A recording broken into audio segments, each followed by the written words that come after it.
Hello everyone, मैं निशा माथुर आपका द्वितीय वर्ष की इस कक्षा में स्वागत करती हूँ। संक्रामक रोग की श्रृंखला में आज हम जिस रोग के बारे में जानकारी प्राप्त करने जा रहे हैं वो है डेंगू, और इंग्लिश में इसको डेंगी भी बोलते हैं। तो ये एक प्रकार का ज्वर है, इसमें बहुत तीव्र ज्वर आता है और आपने सबने अभी इसका नाम भी सुना होगा और कुछ आपने इसके रोगी भी देखे होंगे।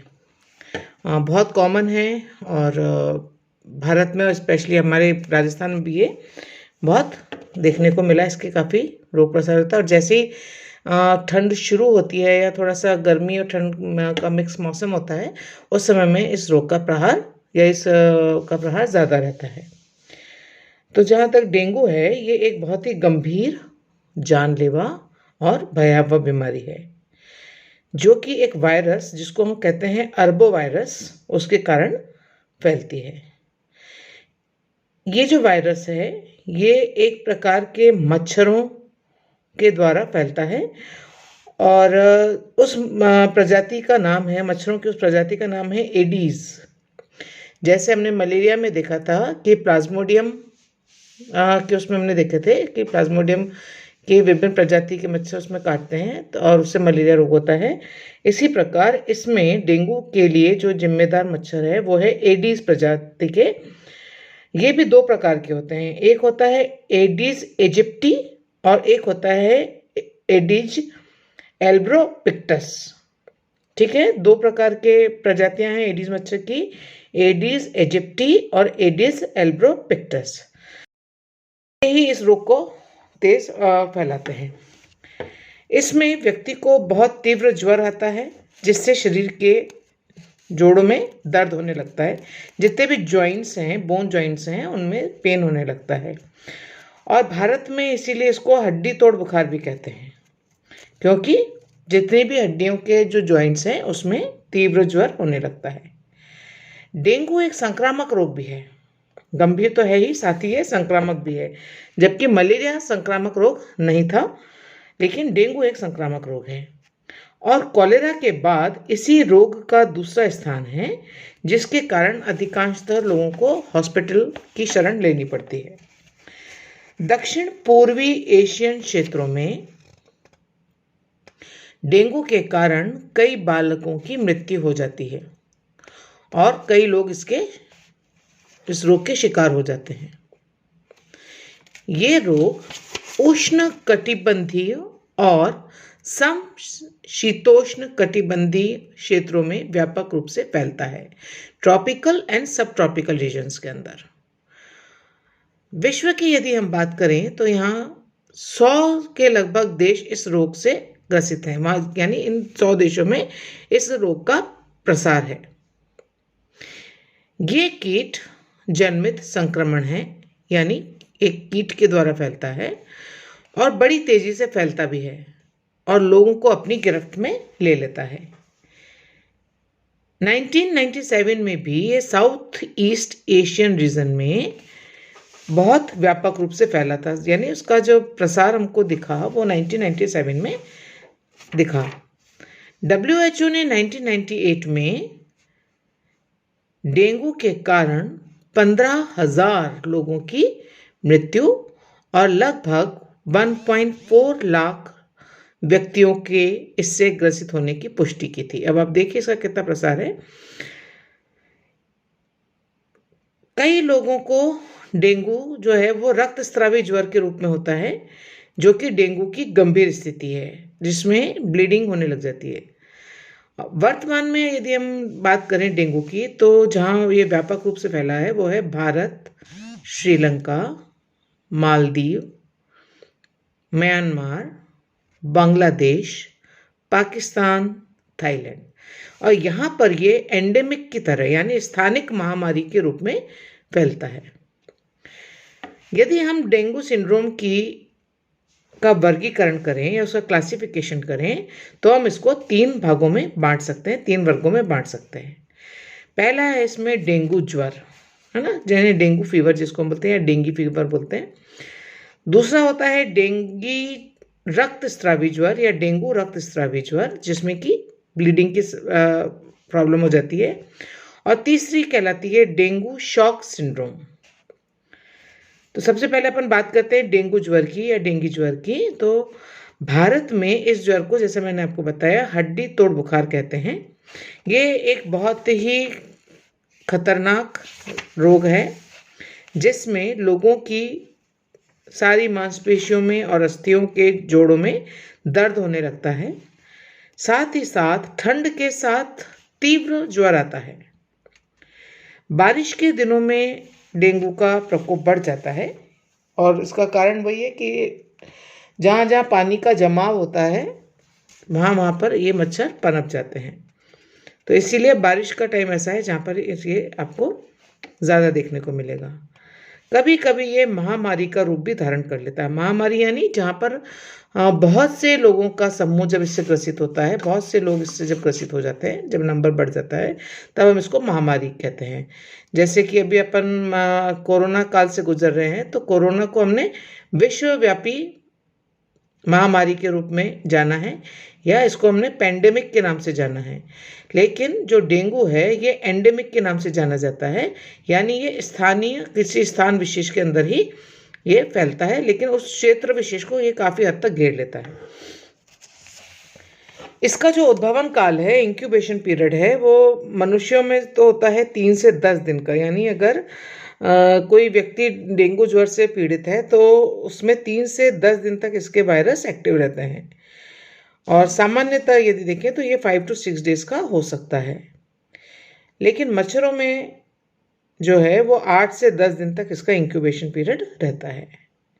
जो इसके होस्ट फैक्टर्स हैं, यानी पोषक के जो कारण हैं, तो सभी उम्र की स्त्रियों में, पुरुषों में, महिला, बच्चों में, सब में ये देखने को मिलता है। हालांकि बच्चों में वयस्कों की अपेक्षा कम दिखाई देता है। इसके जो संक्रमण का जो कारण है या जो उपादान है, जो या रिजर्वायर है, तो मनुष्य और मच्छर इसके मुख्य कारण हैं। और इनमें भी ये, अगर मनुष्य और मच्छर एडीज एजिप्टी के प्रकार के हैं तो ही वो इस रोग को फैला सकते हैं। जब हम इसके लक्षणों की बात करते हैं तो हम बात कर रहे हैं सबसे पहले डेंगू ज्वर की। तो इसके में के जो लक्षण है उसमें है कि बहुत ठंड के साथ अचानक से तेज बुखार आता है, सिर दर्द, बदन दर्द, पेशियों और अस्थियों में भी पीड़ा होने लगती है, दर्द होने लगता है। और 24 घंटे के अंदर अंदर आँखों में भी दर्द शुरू हो जाता है, रेटिना के अंदर आपको पेन होने लगता है। चक्कर आते हैं, स्वाद में परिवर्तन आने लगता है, यानी स्वाद का अनुभव नहीं होता। कब्ज हो जाती है व्यक्ति को, गले में खराश हो जाती है और बुखार भी 103 से 105 डिग्री फ़ारेनहाइट तक बढ़ जाता है।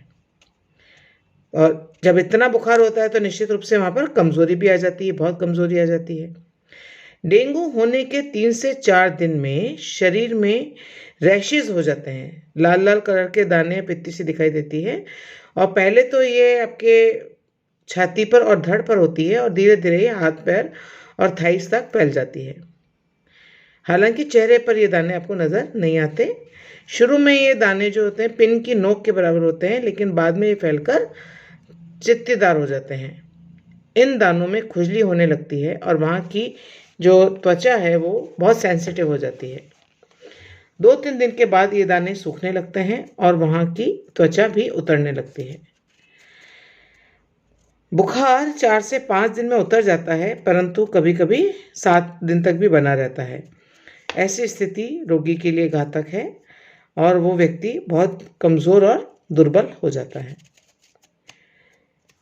यदि हम उसका ब्लड टेस्ट कराते हैं तो यहाँ पर एक चीज़ है जिससे डेंगू का पता चलता है कि ब्लड प्लेटलेट्स, जो प्लाज्मा में जो प्लेटलेट्स होते हैं, उनकी संख्या काफ़ी गिर जाती है। और एक फिक्स उसके बाद में, फिक्स अमाउंट के बाद में यदि प्लेटलेट्स की संख्या और गिरती है तो व्यक्ति के रक्तस्राव नाक से या यूरिन से या स्टूल से, मुंह से ब्लीडिंग होने लगती है और वो स्थिति आपकी डेंगू रक्तस्रावी ज्वर कहलाता है।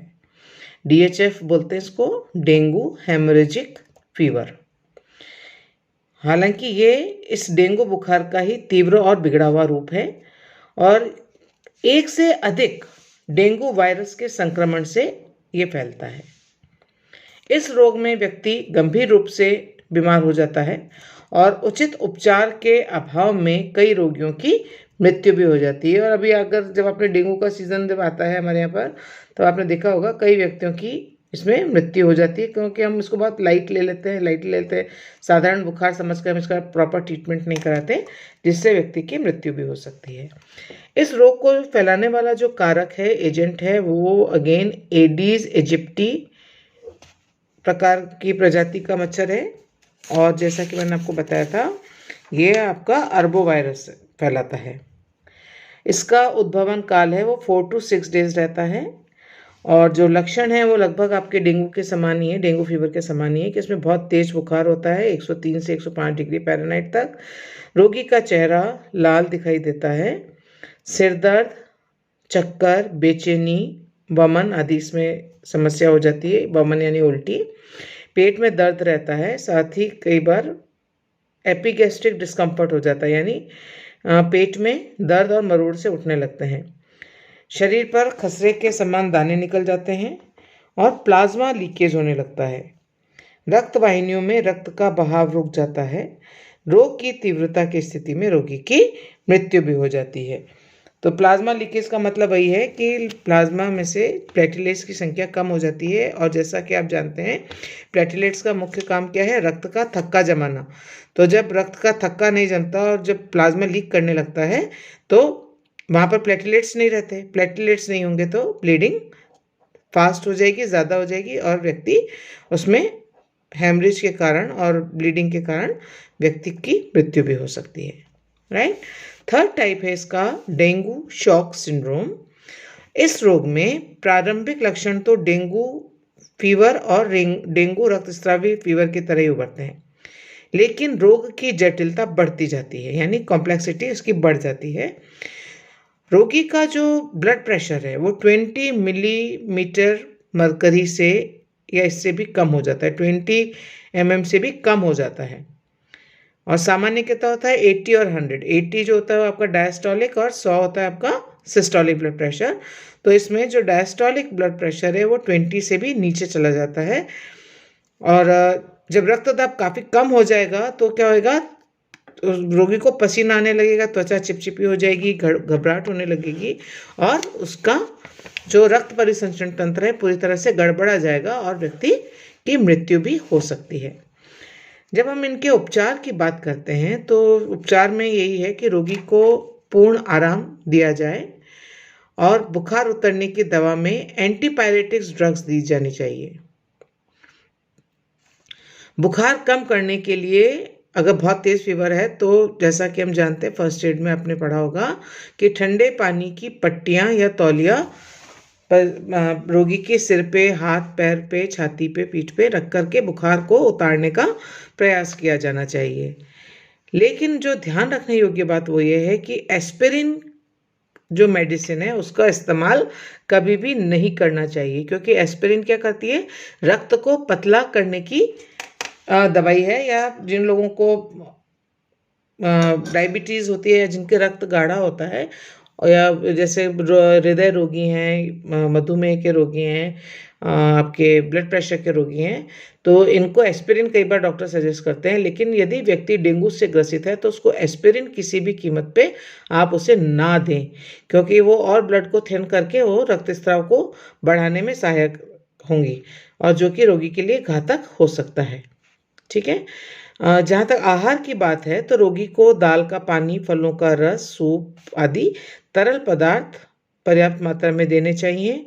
और यदि व्यक्ति को डायरिया और उल्टी हो रही है तो ऐसे में उसको इलेक्ट्रोलाइट्स और नमक चीनी का घोल भी पिलाया जाना चाहिए। रोग की तीव्रता की स्थिति में रोगी को तुरंत हॉस्पिटल ले जाएं और इलाज शुरू करवाना चाहिए।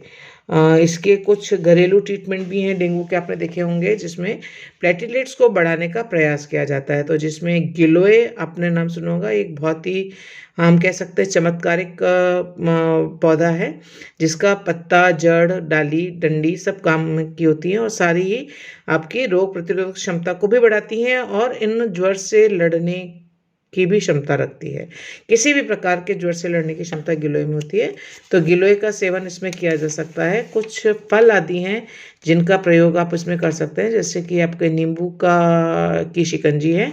तो विटामिन सी आप अधिक मात्रा में आप देंगे तो रक्त स्राव को रोकने में सहायता मिलेगी।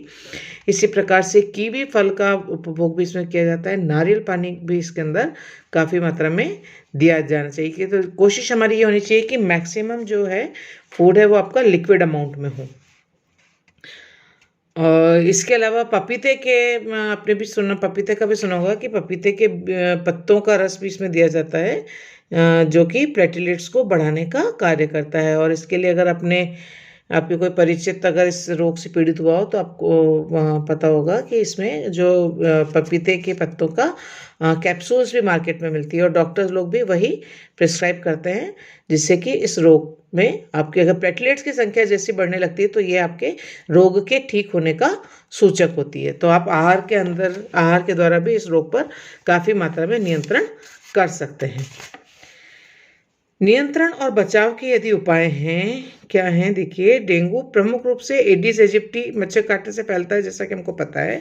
तो इस रोग से बचने का सबसे पहला उपाय क्या होगा कि हम मच्छरों को पलने बढ़ने ही न दें, उनको पनपने ही न दें।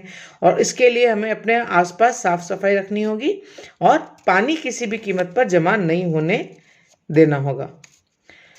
मच्छर जहाँ कहीं भी अंडे देते हैं उन स्थानों को पूरी तरह से विसंक्रमित कर देना श्रेयकर होगा, ताकि अगर उसने अंडे दे भी दिए हैं या लार्वा भी बन गए हैं तो वो नष्ट हो जाएं, मर जाएं।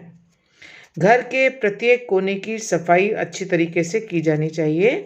मच्छरों से बचाव हेतु मच्छरदानी और मच्छरमार दवाइयों का प्रयोग किया जाना चाहिए।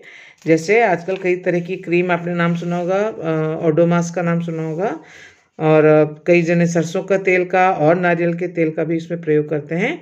और जैसा कि इस मच्छर के बारे में कहा जाता है, डेंगू स्पेशली, कि ये मच्छर बहुत हाइट तक नहीं उड़ पाता, तो हम कहते हैं कि नारियल का घुटने तक आप नारियल का तेल आप लगा के रखिए तो मच्छर आपके ऊपर आक्रमण नहीं कर पाएगा। तो हाथ पैरों में सरसों का या नारियल का तेल लगाएं या मच्छर भगाने वाली क्रीम का प्रयोग करें। जन चेतना के द्वारा भी हम और जागृति के द्वारा भी हम इस डेंगू की दुष्प्रभाव का जानकारी हम लोगों को दे करके इससे बचने के उपाय बता सकते हैं। हालांकि डेंगू के लिए कोई टीका अभी तक नहीं आया है, कोई वैक्सीन इसके लिए नहीं आई है, लेकिन बचाव ही इसका एकमात्र उपाय है। तो ये है डेंगू फीवर। और आप कुछ आपने रोगी देखे भी होंगे, उनके भी अनुभव आप यहाँ पर शेयर कर सकते हैं और उनसे जान सकते हैं कि ये क्या है और इसको हम किस तरह से कंट्रोल कर पाएंगे। ठीक है, नेक्स्ट क्लास में हम अगली बीमारी के बारे में पढ़ेंगे। तब तक के लिए गुड बाय।